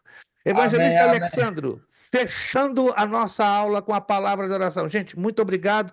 Deus nos abençoe, tá? E aqueles que forem fazer os pagamentos, não se esqueçam até o dia 31, por gentileza. Muito obrigado mais uma vez. Evangelista Alexandro, agradecendo ao Senhor nosso Deus. Meus irmãos, a paz do Senhor Jesus. Amém. Alguém quer falar aí? Não, eu ia pedir aos irmãos em oração, porque eu não estou passando bem hoje. Eu tive até que sair algumas vezes da aula, só para levantar a voz em oração em favor. Vamos interceder, então. O evangelista da minha Alexandro vai estar família. incluindo, então, Lucas nesse momento de Amém. oração. Mas, evangelista Alexandro, a palavra é consigo. Amém. Antes de orar, eu quero desejar um Feliz Natal, um Feliz Ano Novo para todos os irmãos que não são de Naugatac e Rádio, porque os demais eu vou estar vendo.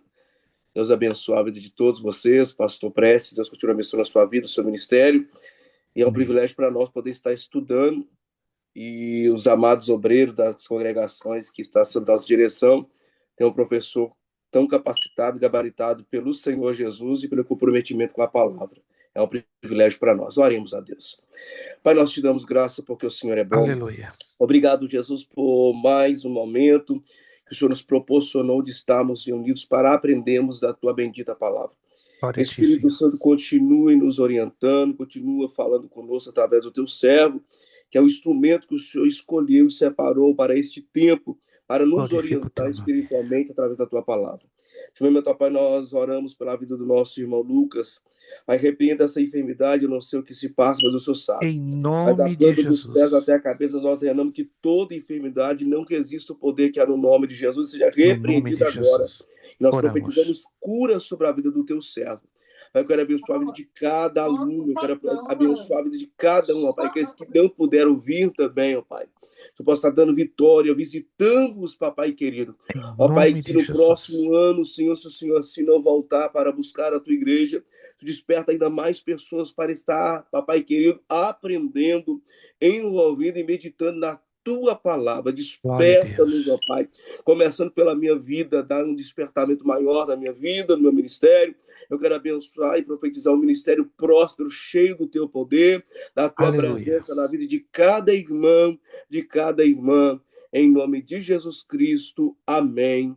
E graças a Deus. Amém. Não vai embora. Nosso lema: seriedade, Seriedade. Seriedade, compromisso, compromisso, disciplina. Disciplina. Seriedade, seriedade, compromisso, compromisso, disciplina. disciplina, Seriedade, seriedade, compromisso, disciplina. disciplina. É necessário que É necessário ele que ele cresça cresça e que eu diminua. É necessário que ele cresça e que eu diminua. É necessário que ele cresça e que eu diminua. E a Deus damos o quê? A honra, a glória e o poder. Beijão no coração de vocês, um abençoado Natal 2024, vitorioso 2025. 7 de janeiro, se Jesus não voltar, estamos juntos. Desfrutem dessas 2 semanas sem me ver, né? E nós estaremos juntos em oração. Amém. Deus abençoe. Revejam as aulas, façam os exercícios e dia 7 muita gente aqui vai receber 75 pontos. Muito obrigado, a paz do Eita Senhor. glória. Deus os Paz do abençoe Senhor a todos, irmãos. poderosamente em nome de Jesus.